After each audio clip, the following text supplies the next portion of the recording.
મસાલાનો શંકાસ્પદ જથ્થો સીલ કરાયો છે। મરચું, હળદર, ધાણા જીરું, ગરમ મસાલાનો 2000 કિલો જથ્થો સીલ કરાયો।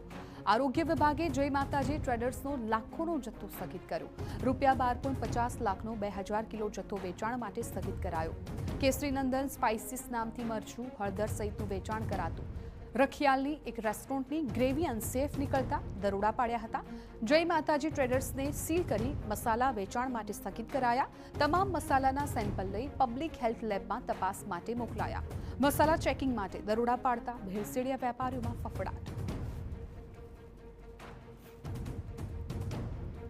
2000 કિલોથી પણ વધારેનો મસાલાનો જથ્થો કે જેમાં મરચું, હળદર અને ગરમ મસાલા સામેલ હતા। એ અખાદ્ય વસ્તુ બજારમાં જાય એ પહેલા જ મહાનગરપાલિકાના આરોગ્ય વિભાગ દ્વારા માધુપુરાની આપ જે જય માતાજી ટ્રેડર્સ જોઈ રહ્યા છો ત્યાંથી એ બજારમાં જાય એ પહેલા જ જપ્ત કરવામાં આવ્યો છે। મહત્વનું છે કે રખિયાલની એક રેસ્ટોરન્ટમાં એની જે ગ્રેવી છે એ અનસેફ જણાઈ હતી અને ત્યારબાદ એ જે ભોજનાલય હતું એના માલિકને પૂછવામાં આવ્યું હતું કે તેઓ આ શાકની ગ્રેવી માટે તમામ જે મસાલા છે એ ક્યાંથી લાવે છે અને એમને આ એડ્રેસ આપ્યું હતું માધુપુરાની જય માતાજી ટ્રેડર્સ કે જે કેસરીનંદન સ્પાઇસીસ નામથી તેમના દ્વારા વેચાણ કરવામાં આવ્યું હતું અને એ તપાસમાં ત્યારે એ સામે આવ્યું હતું કે તેઓ આ તમામ જે મસાલા છે એમાં જે કપડાની ડાઈ હોય છે એનો ઉપયોગ કરતા હતા કલર લાવવા માટે અને એના જ કારણે એની તપાસ કરવામાં આવી હતી। તપાસ કરવામાં આવ્યા બાદ લગભગ 12.5 લાખનો મુદ્દામાલ જે છે ટોટલ અને આ સિવાય 2000 કિલોથી વધુનો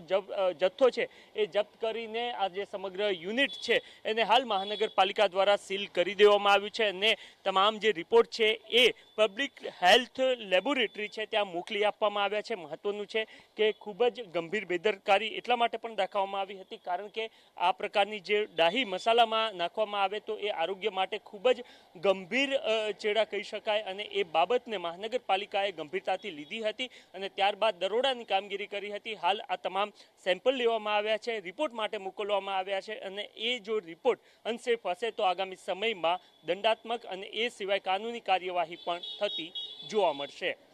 કેમેરામેન નિલેશ વગેરા સાથે નરેન્દ્ર રાઠોડ, TV9 અમદાવાદ।